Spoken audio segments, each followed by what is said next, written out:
Hello সবাইকে, তো তোমরা সবাই কেমন আছো? আর আজকে ঘুম থেকে উঠে বাইরে এসে দেখি আকাশটা পুরো মেঘলা হয়ে আছে। আর তারপরে ঘরে এসে ছিল কিছু কাজ। তো এই যে বইগুলো দেখছো, এই বইগুলো পড়েছিল অনেক দিন ধরেই, গোছানো হচ্ছিল না, তাই সেগুলোকে ভালো করে মুছে এখানে আমি তুলে রাখছিলাম। আর তারপরে একটু বেরিয়ে পড়েছিলাম, যাচ্ছিলাম একটা ম্যামের বাড়ি।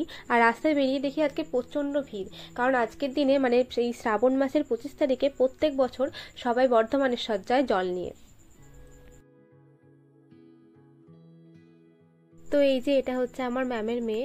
ওর আজকে বার্থডে ছিল, তাই আমাকে বলেছিল একটু সাজিয়ে দেওয়ার জন্য, তাই আজকে আমি এসেছিলাম। তো দেখো ওকে কেমন লাগছে। আমি যেরকম মেকআপ পারি টুকটাক সেরকমভাবেই সাজিয়েছি ওকে। তো তোমরা অবশ্যই জানিও ওকে কেমন লাগছে। ও এমনিতেই খুব মিষ্টি দেখতে, আর চোখগুলো খুব সুন্দর। আর আজকে সন্ধ্যের সময় বাবা এনেছিল একটু মোমো। তো বাইরে বৃষ্টি আর ঘরে মোমো, সন্ধ্যেটা কিন্তু একদম জমে গিয়েছিল। আর আজকে মা বানাচ্ছিল চানা মশলা। তো এখানে চানা আর আলুটাকে মা সেদ্ধ করে নিয়েছে। আর প্রথমে তেলের মধ্যে টমেটোটাকে দিয়ে দিয়েছিল, আর তারপরে দিয়ে দিল জিরে গুঁড়ো, ধনে গুঁড়ো, হলুদ, মানে একে একে সব মশলাগুলো মা দিচ্ছিল।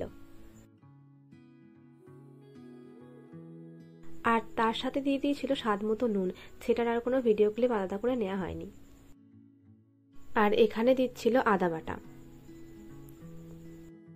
আর মশলাটাকে তারপরে ভালো করে কষে নিয়ে এখানে দিয়ে দিয়েছিল সেদ্ধ করা চানা আর আলুটাকে।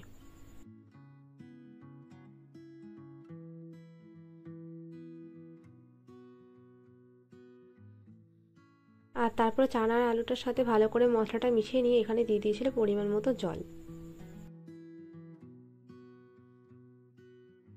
তারপরে ভালো করে ফুটিয়ে নিয়ে মা নামিয়ে নিয়েছিল।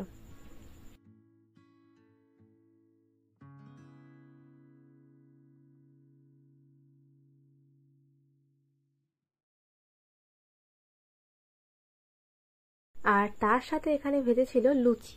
তো চলো দেরি না করে ঝটপট খেতে বসে পড়ি। আর ভিডিওটা কেমন লাগলো অবশ্যই জানিও, আর ভালো লাগলে একটা লাইক করে দিও। তো দেখা হবে পরের একটা ব্লগে। টাটা।